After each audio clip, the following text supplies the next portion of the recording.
Eu me lembro que eu escrevi, porque eu sou protestante, né? Eu sou evangélico, e eu fiquei muito assustado quando vi o que estava acontecendo com a igreja evangélica no Brasil. Eu sempre fui um cara chato, desde que eu me converti em 2020, e sempre fui um sujeito, 2020, perdão, 2000. E eu sempre fui um cara chato, sim, porque eu já lia muito quando me converti, então eu me converti como um cara muito criterioso, eu ficava questionando muito, então arrumei muita confusão em igreja, porque sempre achei que as pessoas precisavam estudar, precisavam aprender, precisavam entender, e não ficar só naquele oba-oba e tal. Então, quando eu vi isso acontecendo, não foi uma surpresa, porque meio que, obviamente, se a gente pega a própria escritura diz, né, que as pessoas erram por falta de conhecimento. Então, uma hora isso ia acontecer. Eu não sei exatamente em que circunstância isso aconteceria, eu não sabia exatamente que era uma coisa da política, mas uma hora a igreja ia tomar um baque, digamos assim. Então, de certo modo, eu vejo isso como uma coisa providencial. Eu acho que é aquele tipo de situação em que Deus diz assim: ah, tá bom, vocês querem isso aí? Tá legal, então vai, né? Que é o povo de Israel querendo um rei lá, né? Em 1 Samuel, e Deus falando para Samuel: fala para eles que ele não precisa de rei, que eu já sou o rei, já tá tudo bem.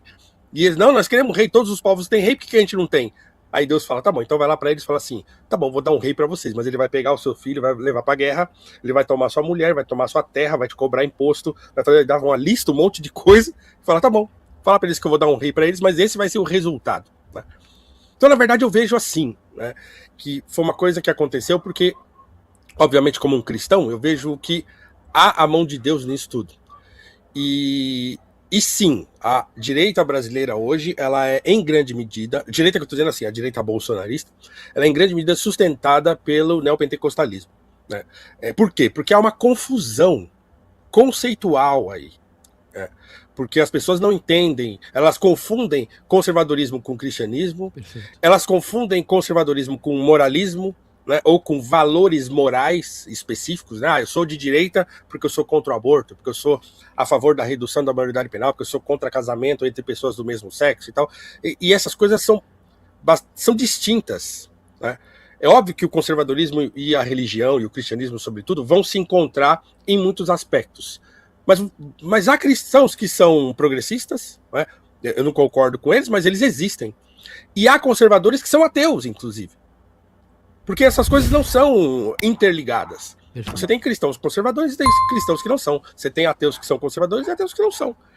Mas há uma confusão conceitual que a igreja, por falta de discernimento, aderiu e que levou a essa apostasia, porque eu julgo que é uma apostasia da igreja brasileira, sobretudo a igreja evangélica pentecostal, né, pentecostal, mas não só, né? Um processo de apostasia, de abandono da fé para adesão a um tipo de religiosidade política. É muito triste, mas é o que aconteceu. O professor, agora o senhor acha que esse movimento é crescente ou ele está lateralizado, reduziu? Eu acho que é crescente. Impressionante em qualquer igreja do interior do estado aqui da Bahia, igreja neopentecostal, igreja que tem dono, né? Pastor é o dono. Vira um Uhum. comitê bolsonarista. É impressionante. Eu não sei como é que é no interior do estado de São Paulo, lugares mais humildes, periféricos, mas aqui na Bahia é dessa forma. Uma igrejinha vira comitê bolsonarista. Só faltam colocar o quadro do Jair, né? E outras igrejas, não vejo igrejas, mas também outros centros religiosos acabam virando antros petistas. O que o senhor acha disso? Bom, e o sinal de apostasia é muito evidente aí, né? Porque, veja, primeiro, o Bolsonaro nem evangélico é. Então, os evangélicos sempre foram muito ciosos disso. E eu vi isso a minha vida inteira, de crente. Né? Aquela coisa do jugo desigual. Então, assim, o crente não podia namorar com uma pessoa que não era crente. Podia ouvir música. Isso era um. Então, música, né? Você não podia, assim. O catolicismo é uma. Eu tenho livros aqui em casa que tratam o catolicismo como seita. Não que eu concorde, não estou dizendo que eu concordo, mas isso era um tema, né? Sim, sim. O catolicismo era colocado como um movimento sectário dentro do verdadeiro cristianismo, que era o evangélico. Né? E, de repente, a igreja inteira adere a um político que nem evangélico é.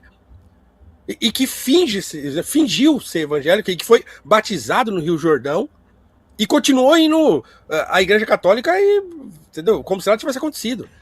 E de repente os evangélicos falam assim, não, mas é esse aí mesmo, né? Ou aquele grupo de crentes tem essa imagem que eles orando em volta de uma bandeira brasileira, escrita, perdão da palavra aqui os ouvintes, mas não tem como demonstrar o horror disso sem falar a palavra, acabou porra, escrito na bandeira e eles em volta orando. Sim, isso é um sinal de apostasia muito claro, né, que Deus cegou essas pessoas e falou assim, tá bom, vai aí. Né? Eu não sei, eu tenho a impressão, aqui em São Paulo pelo menos, eu tenho a impressão que isso arrefeceu um pouco. Aqui em São Paulo, tá? Eu não circulo muito, mas eu tenho a impressão, não que eles tenham abandonado, assim, não que eles não, agora nós gostamos do MBL. Não é. Mas assim, deu uma arrefecida por conta de tudo que aconteceu, né? Mas eu acho que eles não abandonaram. Tá tudo muito assim, vamos ver o que tá acontecendo, o que vai acontecer, né? Mas eu não acho que cresceu, não. Eu não tenho essa impressão. Posso estar errado, tá? Posso estar errado. Mas eu não acho que cresceu. Acho que tem uma fatia muito grande ainda que gosta, que gostaria de ver o Bolsonaro solto aí e se candidatando novamente e tal. Mas aquele frenesi que a gente viu, né, em 2022, por exemplo, aquela loucura, aquilo ali deu uma diminuída. Né? Pelo menos aqui em São Paulo é o que eu tenho notado. Professor, eu não sei, eu já fiz parte de muitos anos de igreja neopentecostal, e a impressão que a gente tem hoje, falando de política e na sociedade, fora das quatro paredes da instituição, parece que tudo do movimento neopentecostal veio para a política, até a linguagem. A gente viu o, entre aspas, candidato, não é candidato nada, essa figura, é o coach, o Pablo Marçal. A linguagem dele... Você que já foi de igreja há muitos anos, sabe o que eu estou falando? Ele usa a linguagem de uma liderança neopentecostal numa entrevista à CNN. É impressionante. E não tinha esse negócio, né? Os termos utilizados, ungido, Deus, aquele negócio. E parece que esse tipo de coisa aquece a sociedade brasileira. O que o senhor acha, professor? Sim. E assim, o Pablo Marçal é um caso ainda mais emblemático, né? E bizarro, para dizer o mínimo, porque ele usa essa linguagem desde sempre, né? Então, assim, esse tipo de manipulação que ele pratica e da qual ele é mestre mesmo, né? Ele sabe muito fazer isso aí, né? Trabalhar com a economia de atenção e capturar a audiência e tal. Ele é muito bom nisso. E ele usa isso desde sempre, né? Ele ficou conhecido, né? E ficou famoso e ganhou dinheiro com essas coisas de coach, mas a atividade de coach dele sempre foi a de um, entre aspas, coach evangélico. Porque as grandes conferências, ele fez muitas grandes conferências dentro de igrejas. Aquela famosa em que ele tenta levantar uma mulher cadeirante e não consegue, né? Aquilo, ele estava numa igreja. Num evento em que ele chegou de helicóptero, né?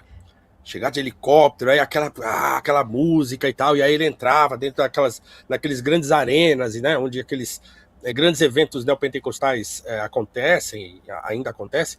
Então, ele ganhou muita projeção falando diretamente a esse público com essa linguagem.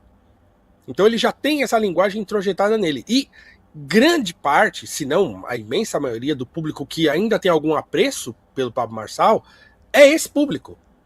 E que é um público grande no Brasil.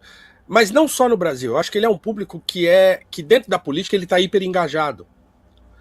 Né? Estados então, Unidos, o crente. Então, esses crentes, esse tipo de crente que tá metido na política, ele é hiper engajado. Então, você entra nas páginas da internet e tal, eles estão lá.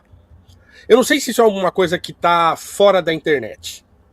Eu acho que dentro da internet isso tem uma repercussão muito grande. Né? Mas ele sabe controlar e manejar isso muito bem. Então, essa linguagem dele, que é própria de um crente pentecostal, né, pentecostal e tal, ele usa desde sempre. Né, e a maioria do público dele é esse tipo de público, que gosta desse discurso. Né. Então, ele vai fazer uma baguncinha aí enquanto ele conseguir. Né. Me admira muito que né, as pessoas estejam dando atenção, mas enfim, né, elas dão. 10 horas e 28 minutos, a gente está aqui com o professor Paulo Cruz. Professor, o que o senhor acha do argumento de uma pessoa que diz o seguinte: eu não voto, por exemplo, em fulano de tal porque ele não é evangélico, eu não voto nele porque ele não é católico, eu só voto em determinado político ou que ele é casado, a gente está falando de religião aqui, porque o senhor é mestre em ciências da religião, Mas é porque ele não é casado. No caso do Renan Santos, inclusive ontem um ouvinte mandou uma mensagem dizendo que, misturando tudo, exatamente como o senhor explicou, ele misturou conservadorismo com evangeliquez e disse que não vota no Renan porque ele não é casado e não é protestante, não é evangélico. Aliás, chamou o Renan, me falaram que o Renan não é ateu, mas o que o senhor acha dessa argumentação? Bom, é a mesma coisa se eu dissesse que eu só voto em negros, né? Porque eu sou uma pessoa... É uma questão identitária sempre, né? Então, assim, eu não voto e falo, eu vou recorrer aqui ao Martim Lutero, que é um dos pais do protestantismo e tal. O Lutero dizia, olha, se o ser humano não fosse o que é, o cristão nem precisaria de governante, porque ele segue a Cristo e a ele importa seguir a Cristo. Então ele obedece aquilo que está nos evangelhos, aquilo que está nos mandamentos, e tudo bem. Ele não precisaria de nenhum governante, senão, né? Agora, porque o ser humano é todo atrapalhado, precisa existir governo para punir o mal e tal, né? E manter as coisas em ordem. Então, tanto faz, né, qual vai ser o tipo de governante, porque... E eu não estou dizendo que protestante, crente não pode se candidatar, eu não posso dizer que não pode haver uma bancada lá evangélica, eu acho até que tudo bem ter e tal, mas não é por isso, né? Porque ele não tá cuidando do país enquanto um país cristão, digamos assim. Ele tem que cuidar do país como um todo, ele tem que cuidar de gente de ateu, tem que cuidar de espírita, tem que cuidar de umbandista, tem que cuidar de todo mundo, tem que cuidar do país. Então não importa que religião que ele tenha, desde que ele seja um bom político, desde que ele seja um bom líder, né? Tá tudo bem, não me importa que ele não seja evangélico, isso não faz nenhuma diferença. Aliás, eu gostaria até de fazer uma parte a esse respeito, porque muitas pessoas ficam... Uma questão que é muito sensível para os evangélicos na política atualmente é a questão do aborto, por exemplo. Não, eu não voto nesse candidato porque ele não é veementemente contra o aborto, ou porque ele defende o aborto, Aí a resposta que eu sempre dou para as pessoas é: vejam, vocês não estão vendo, o Brasil não é um país cristão? Não tem, sei lá, 40% ou um pouco mais de evangélicos? Tem. Tá, então o que importa para um evangélico, para a igreja evangélica, ou mesmo para a igreja católica, que o governante seja a favor de uma coisa que a igreja é contra? Se a igreja é contra, é só ela não fazer.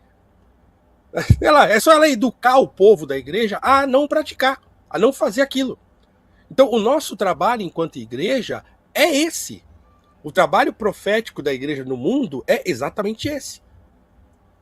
Não é você votar num candidato porque ele é contra ou a favor de uma coisa que a igreja é contra ou a favor. O compromisso da igreja é com o evangelho.